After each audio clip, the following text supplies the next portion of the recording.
पुरोगामी राज्यात सर्व जातींना एकत्र घेऊन आम्ही चालतोय. लोकांच्या भावनांचा विचार करूनच आम्ही सर्व निर्णय घेतो. हिंदुत्वाचा मुद्दा आणि स्मृती मंदिर याचा काही संबंध नाही आणि यात कुठलेही राजकारण नाही. हिंदू हृदय सम्राट बाळासाहेब ठाकरे यांच्या विचारांचं हिंदुत्व आम्ही जपतोय. त्या विचारावर आम्ही काम करत आहोत.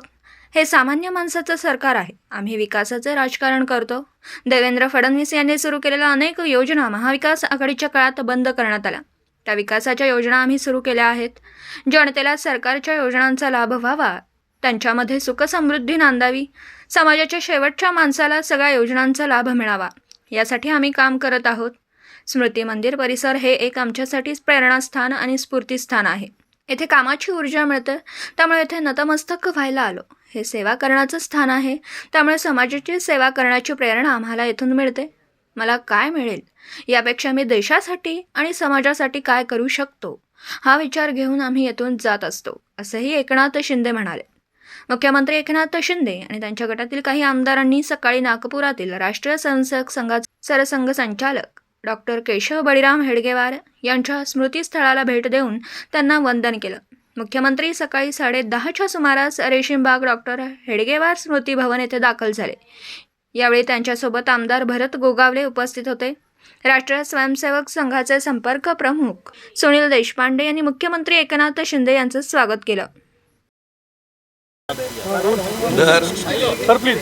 दर हिवाळी अधिवेशनामध्ये अधिवेशन नागपूरमध्ये असलं की आम्ही सरसंघचालक हेडगेवार स्मारक समितीला भेट देत असतो आणि हेडगेवार सरांचं एका श्रद्धेने दर्शन घेत असतो. आणि त्याप्रमाणे गेल्या वर्षी आलो, याही वर्षी आलो. इथं आल्यानंतर एक शांतता आणि एक परिसर अतिशय चांगला परिसर आहे आणि एक ऊर्जा आणि प्रेरणा देखील या ठिकाणी आल्यानंतर मिळते. म्हणून या ठिकाणी आम्ही येतो. जाति विषमता की बात की गई थी कि देखिए, पहली बात मैं बताऊंगा कि ये पुरोगामी महाराष्ट्र है. ये राज्य का कल्चर, संस्कृति अन्य राज्यों से भिन्न है. यह सभी समाज, सभी जाति पाति के लोग साथ में रहते हैं, साथ में काम करते हैं, साथ में अपने अपने त्यौहार मनाते हैं, सब खुशी से सब रहते हैं.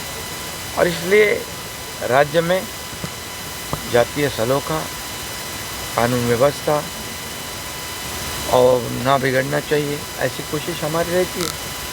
और इस पे सभी वर्गों का जो एक ओपिनियन है निश्चित रूप से लेने के बाद जो भी योग्य निर्णय होगा जनता की भावना को ध्यान में रखते हुए वो सरकार लेगा, क्योंकि ये सरकार जनता की सरकार है.